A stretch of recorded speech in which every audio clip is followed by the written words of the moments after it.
आज मुझे ये खुशी है कि आज ऐसी महान नेत्री माता सावित्रीबाई फुले जिनकी आज जन्म जयंती है, आज इस अवसर के ऊपर मुझे आने का गौरव प्राप्त हुआ है। मैं माता सावित्रीबाई फुले की जन्म जयंती की आप सबको बहुत बहुत शुभकामनाएं देता हूं, आप सबको बधाई देता हूं।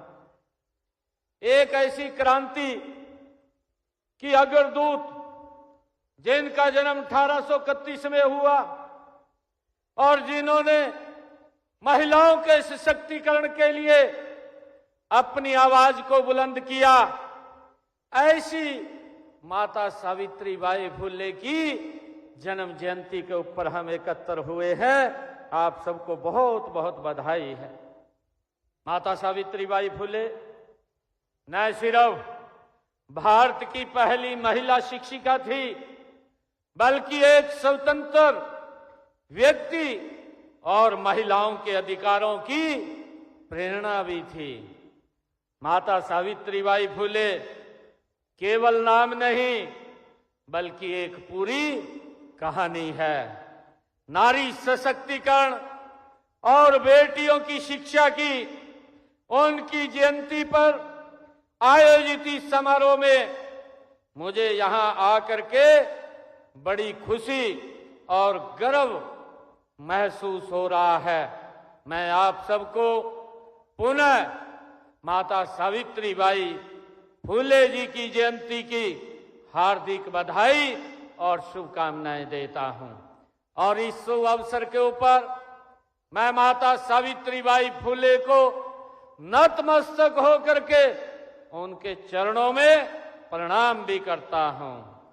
माता सावित्रीबाई फुले का जन्म उस समय में हुआ जब समाज में अनेक कुरीतियां और अंधविश्वास था।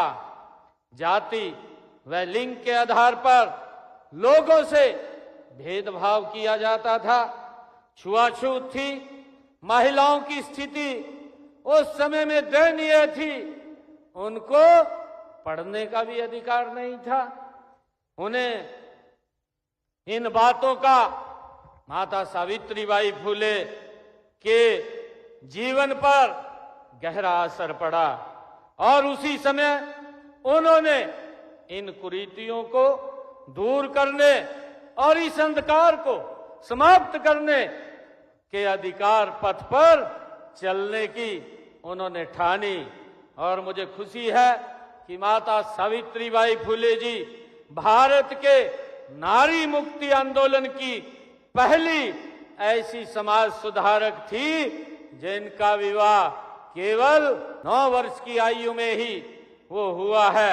1940 में महात्मा ज्योतिबा फुले से उनकी विवाह हुआ और विवाह के समय वे ज्यादा पढ़ी लिखी नहीं थी और उनके पढ़ने और सीखने की लगन देखकर महात्मा ज्योतिबा फुले जी ने उन्हें आगे पढ़ाया और लिखाया और उनको सिखाया।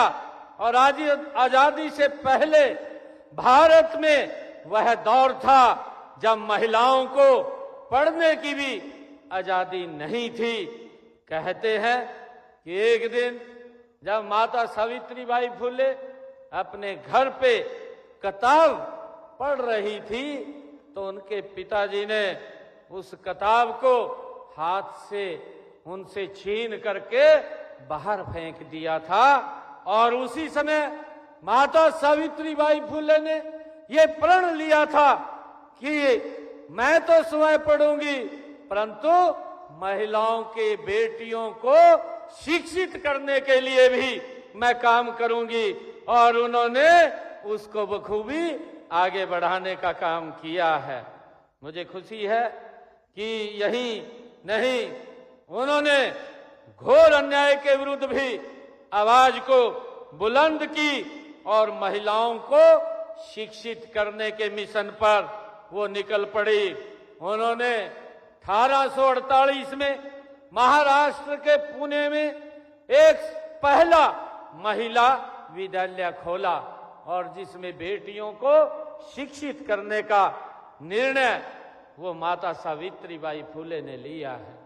और उनके जीवन के अंदर जो कष्ट आते थे, क्योंकि जब वो पढ़ाने के लिए स्कूल में जाती थी तो लोग उसको एक अलग दृष्टि से देखते थे और उसके कपड़ों के ऊपर कीचड़ फेंकते थे ताकि वो बेटियों को पढ़ाने के लिए ना जा सके। उसके अंदर बड़ा अवरोध पैदा वो करती थी। परंतु माता सावित्रीबाई फुले का एक मिशन था और उस मिशन के अंदर उन्होंने जब स्कूल में पढ़ाने के लिए वो जाती थी तो एक सूट अलग से अपने थैले में डाल करके ले जाती थी कि अगर लोग उसके कपड़ों को खराब करते थे वो कपड़े बदल करके बेटियों को पढ़ाने का काम माता सावित्रीबाई फुले करती थी। ये ऐसा जज्बा कि उन्होंने उस कृति को समाप्त किया जब बेटियों को शिक्षित करना ही अपराध माना जाता था। ऐसी देश की महानायिका जो पहली शिक्षिका हुई है माता सावित्रीबाई फुले, उसको मैं नमन करता हूं।